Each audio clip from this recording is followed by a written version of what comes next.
সেটা হচ্ছে একটা জিনিস আমাকে বলেন তো, লেখাপড়ার জন্য জীবন নাকি জীবনের জন্য লেখাপড়া, কোনটা? জীবনের জন্য লেখাপড়া। স্যার। এটা মাথায় রাখবেন। রেজাল্ট যাই হোক এটা ব্যাপার না, কারণ ওইটা হচ্ছে আপনার জীবনের একটা অংশ, বাট ওইটার জন্য আপনার জীবন না। ঠিক আছে, রেজাল্ট ভালো হোক মন্দ হোক, এইটা যা হয়েছে হয়েছে, শেষ। এটা নিয়ে বেশি প্যারা নেওয়ারও কিছু নাই, বেশি টেনশন করার কিছু নাই। এটা হচ্ছে প্রথম কথা। এটা আমরা বুঝি স্যার, কিন্তু পরিবার তো বোঝেন না। পরিবারও না না না, পরিবারও বোঝে, বুঝছেন? পরিবারও বোঝে, বাট এটা আপনাকে বুঝতে দেয় না। বুঝতে পেরেছেন? আপনাদের পরিবারের লোকও বোঝে এটা, কিন্তু আপনাকে বুঝতে দেয় না। তাই এটা হচ্ছে প্রথম ব্যাপার। রেজাল্ট যদি নাও আসে, টেনশন করার কিছু নেই। মাঝখানে জাস্ট আর কয়েক মাস পরে আবার পরীক্ষা। ঠিক আছে, এই জন্য মাঝখানে মানে যদি না আসে রেজাল্ট, ফেল আসে সোজা কথা, তাহলেও ভেঙে পড়ার কিছু নাই, টেনশন করার কিছু নাই। কপালে যাচ্ছিল হয়েছে। এটা হচ্ছে প্রথম ব্যাপার। দ্বিতীয় ব্যাপার হচ্ছে রেজাল্ট আপনি যেটা প্রত্যাশা করেছিলেন এরকম রেজাল্ট যদি না হয়, সেক্ষেত্রেও টেনশন করার কিছু নাই। কেন কিছু নাই সেটা বলি।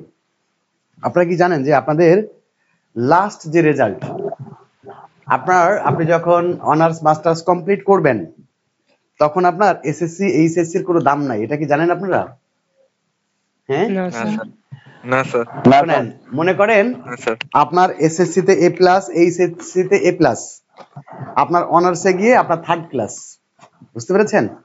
তাইলে এইটা হিসাব করা হবে না যে আপনার এসএসসি তে এ প্লাস ছিল কি এইচএসসি তে এ প্লাস ছিল। এটা হিসাব করা হবে না, এটা কাউন্ট হবে না। তখন আপনার লাস্ট যে সার্টিফিকেট সেটাকে কাউন্ট করা হবে।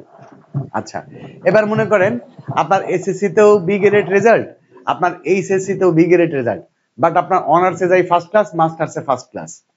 আপনার এসএসসি এইচএসসি তে যে আপনার এরকম রেজাল্ট হয়েছে, এটাও আসলে আপনার ওই ইয়ে করা হবে না। তো আপনার যদি এসএসসি রেজাল্ট খারাপ হয়, তাহলে আপনার টার্গেট থাকবে আপনি এইচএসসি তে অবশ্যই ভালো করার চেষ্টা করবেন। তাহলে আপনার এসএসসি তে রেজাল্ট কেমন হলো সেটা, এইচএসসি টা যদি ভালো হয়ে যায় তাহলে অসুবিধা নাই। আবার এইচএসসি তে যদি এরকম হয়, তাহলে আপনার টার্গেট থাকবে লাস্ট, আপনি আপনার সর্বোচ্চটা চেষ্টা করবেন, বাকি যতটুকু আউটপুট আসবে। কিন্তু এইটা নিয়ে খাওয়া নাই, দাওয়া নাই, ঘুমের বড়ি খাওয়া, ঠিক আছে, সুইসাইড করা, এইগুলা হচ্ছে পাগলের কাজ। এগুলা এদিকে এগিয়ে যাবেন না। যা হইছে হইছে, কপালের উপর ছেড়ে দিবেন। শুনেন, আমাদের সৃষ্টিকর্তা তো আছে, তাই না?